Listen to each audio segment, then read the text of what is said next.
एक गुरु का एक शिष्य अपने मन की वजह से बहुत परेशान था। उसका मन उसके नियंत्रण में नहीं था। वह मन को काबू करना चाहता था लेकिन नहीं कर पाता था। तब एक दिन परेशान होकर वह अपने गुरु के पास आया और उसमें गुरु से कहा, गुरुदेव, आपने यह तो बता दिया था कि मन धोखा देता है, मन को काबू करना है, लेकिन कैसे करना है यह नहीं बताया। मेरा मन मेरे नियंत्रण में नहीं है, मैं इसे कैसे काबू करूं? क्या हुआ है? मन कहाँ भाग रहा है? गुरुदेव, आपसे कुछ छुपा नहीं है। उस दूसरे गांव में एक लड़की रहती है। मैं जब उससे भिक्षा मांगने जाता हूं तो वह बड़े प्रेम से मुझे भिक्षा देती है। मेरे हाथ और मुख से आशीर्वाद तो निकलता है, पर मन के अंदर एक भूचाल सा चलता रहता है।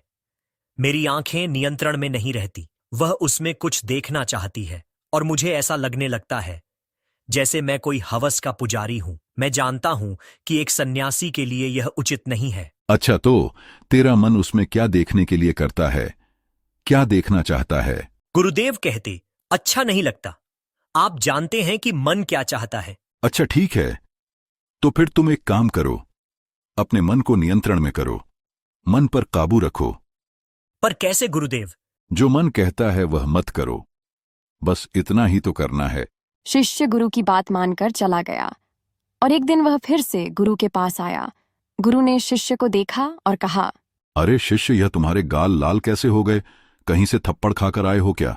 मन को बहुत नियंत्रण में किया, काबू किया, पर आज उस लड़की के सामने मुख से कुछ निकल गया और उसने मेरे गाल लाल कर दिए। अरे तुम मेरी इज्जत डुबाओगे, गांव वाले भगा देंगे यहां से। तो मैंने पहले ही आपसे कहा था, मुझे बता दे कि मैं अपना मन कैसे काबू करूं। मन पर काबू होता तो यह सब नहीं होता। आप कुछ बताते ही नहीं हैं। पहले मन को काबू करो, फिर तुम मन को काबू कर सकोगे। पर यही तो मैं पूछ रहा हूं कि मन को काबू कैसे करें। अरे यह भी मैं बताऊंगा तो तुम क्या करोगे? चलो मेरे साथ। गुरु शिष्य को एक जंगली घोड़े के पास ले गए और कहा, इस घोड़े का नाम मन है। पहले तो तुम इसे काबू करो, और अगर तुमने इसे काबू कर लिया तो तुम अपने मन को भी काबू कर पाओगे, क्योंकि इस घोड़े में और तुम्हारे मन में कोई ज्यादा अंतर नहीं है।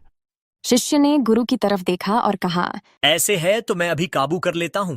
वह घोड़े के पीछे की तरफ गया और उसकी पूंछ को सहलाने लगा। तभी घोड़े ने पीछे की 2 लात उसकी छाती पर मार दी और शिष्य नीचे गिर गया। गुरु ने शिष्य को उठाया और कहा, मन के पीछे ही खड़े रहोगे तो यही होगा। सामने आओ, तभी तो कुछ कर सकोगे। गुरु शिष्य को आश्रम ले आए और उसकी मरहम पट्टी की। अगले दिन तक शिष्य स्वस्थ हो गया था। वह उठा और गुरु से कहा, गुरुदेव, मैं जा रहा हूं मन को काबू करने। जरा संभल कर, मन कोई खेल नहीं है। शिष्य उस घोड़े के पास पहुंचा और कहा, अरे मन, पिछली बार तो धोखे से तूने मुझे गिरा दिया था, पर अब की बार मैं तुझे काबू कर कर ही रहूंगा। शिष्य मन के सामने आया और उसकी आंखों में आंखें डालकर बोला, चल अब तेरी सवारी करता हूं। शिष्य ने इतना बोला ही था कि मन को शिष्य का आंखों में आंखें डालना पसंद नहीं आया और उसने हिन हिनाते हुए अपने आगे की दोनों टांगें उठाई और शिष्य की छाती पर दे मारी। शिष्य नीचे गिर गया और कराहते हुए गुरु के पास पहुंचा और कहा, गुरुदेव, मरहम पट्टी कर दो। गुरु ने अपने शिष्य की मरहम पट्टी की और कहा, मन के साथ जोर जबरदस्ती करोगे तो वह तुम्हें पटक ही देगा। उससे दोस्ती करो, उसे समझो कि उसे क्या चाहिए, वह कब क्या चाहता है, उसे ठीक प्रकार से समझने की कोशिश करो। अगले दिन फिर से शिष्य उठा और उसने गुरु से कहा, गुरुदेव, आज तो मैं मन को काबू कर ही लूंगा, आशीर्वाद दें। रोज मन को ही काबू करेगा तो भिक्षा कौन मांगेगा? आज आप मांग लीजिए, मैं तो मन को काबू करने के बाद ही भिक्षा मांगने जाऊंगा। शिष्य आश्रम से मन के पास चला गया। 2 दिन बीत गए। न मन का कुछ पता था और न ही शिष्य का। दोनों कहाँ गए, किसी को कुछ नहीं पता था। तीसरे दिन गुरु भिक्षा मांगकर वापस आश्रम आ रहे थे। तब रास्ते में गुरु ने देखा कि घोड़े पर सवार उसका शिष्य धड़ाधड़ दौड़ते हुए आ रहा है। गुरु ने चिल्लाकर पूछा, अरे कहां से आ रहे हो? पता नहीं। जा कहां रहे हो? पता नहीं। मन को रोको। शिष्य ने चिल्लाते हुए कहा, रास्ते से हट जाइए। गुरुदेव, मन मेरे काबू में नहीं है, ये रुक नहीं रहा, पता नहीं कहां ले जा रहा है। मन शिष्य को अपने साथ भगा के ले गया। धीरे धीरे शिष्य दिखाई देना बंद हो गया। गुरु अपने आश्रम वापस चले आए। रात को शिष्य थका हारा, कमजोर सा, भूखा प्यासा आश्रम पहुंचा और गुरुदेव को उठाकर कहा, गुरुदेव, भोजन और पानी चाहिए, भूख प्यास लगी है। गुरु ने शिष्य को भोजन और पानी दिया। भोजन और पानी लेकर वह सो गया। सुबह उठा, गुरु के पास पहुंचा और कहा, गुरुदेव, मैं मन को काबू करने जा रहा हूं, आशीर्वाद दीजिए। आशीर्वाद बाद में लेना, पहले यह बताओ, तुम मन को काबू करोगे कैसे? मैं मन के ऊपर बैठूंगा और उससे कहूंगा कि मुझे इधर ले चल, मुझे उधर ले चल। क्या मन तुम्हारी बात समझेगा? यही तो सारी गड़बड़ है। वह मेरी बात समझता ही नहीं है, मेरी सुनता ही नहीं है। शुरू में तुम्हें मन को लगाम लगानी होगी, वह भागेगा। दूसरी तरफ तुम्हें लेकर, लेकिन तुम्हें उसे लगाम लगानी होगी। तब वह तुम्हारी इच्छा अनुसार दिशा बदलेगा और वह उस दिशा में जाएगा जिस दिशा में तुम उसे ले जाना चाहते हो। और बाद में वह तुम्हारी इच्छा मात्र से, हल्के से इशारे से भी तुम्हारी बात समझेगा और दिशा बदल लेगा। वहां जाएगा जहां तुम उसे ले जाना चाहते हो। जब कहोगे चलो तो चलेगा, जब कहोगे रुको तो रुकेगा। सब तुम्हारे नियंत्रण में होगा। यह सुनकर शिष्य बड़ा खुश हुआ और कहा, गुरुदेव, यह बात आपने पहले क्यों नहीं बताई? अब तो मैं उसे नियंत्रित कर ही लूंगा। अब तो मन काबू में आ ही जाएगा। मुझे आशीर्वाद दे गुरुदेव। बहुत आशीर्वाद ले लिया, अब कुछ करो भी। शिष्य आश्रम से वापस मन के पास चला गया। 2 दिन गुजर गए और शिष्य और मन का कुछ पता नहीं था। 2 दिन बाद शिष्य मन के साथ आश्रम में पहुंचा। वह मन की सवारी कर रहा था। वह मन से उतरा और गुरु के पास पहुंचा और गुरु से कहा, गुरुदेव, मैंने बहुत मेहनत की। पहले तो मन लगाम लगाने ही नहीं दे रहा था। तब मैंने बहुत प्रयास कर मन को लगाम लगाई। तब मैंने लगाम के साथ मन की सवारी करने का प्रयास किया, पर तब भी मैं ठीक से सवारी नहीं कर पा रहा था। तब मैंने अभ्यास किया और अब मन मेरे इशारे को भी समझ लेता है। वह जानता है कि मैं कब उसे रुकने के लिए कह रहा हूं, कब चलने के लिए और कब दौड़ने के लिए, किस दिशा में जाना है। वह मेरी इच्छा मात्र से समझ लेता है। मन मेरे काबू में है गुरुदेव। बहुत अच्छे, तुमने बहुत बढ़िया काम किया। लेकिन गुरुदेव, मैंने इस मन को तो काबू कर लिया, लेकिन मेरे मन को मैं कैसे काबू करूं गुरुदेव? लगता है इस घोड़े की सवारी कोई गधा ही कर रहा था। मैं समझा नहीं गुरुदेव। इसमें समझना क्या है?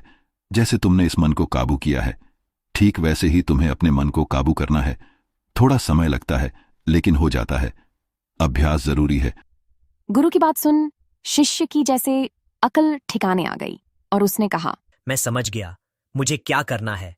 जो मेहनत मैंने इस घोड़े पर की है, वही मेहनत मुझे अपने मन पर करनी है। यह कहकर शिष्य मन के साथ आश्रम से चला गया। 1 माह बाद भी मन का और शिष्य का कुछ पता नहीं था। अचानक 1 माह बाद शिष्य अपने घोड़े मन के साथ आश्रम वापस आया और गुरु के पास आकर उसने गुरु से कहा, गुरुदेव, बहुत शांति है। मन की उथल पुथल सब रुक गई है। मेरा मन अब मेरे काबू में है।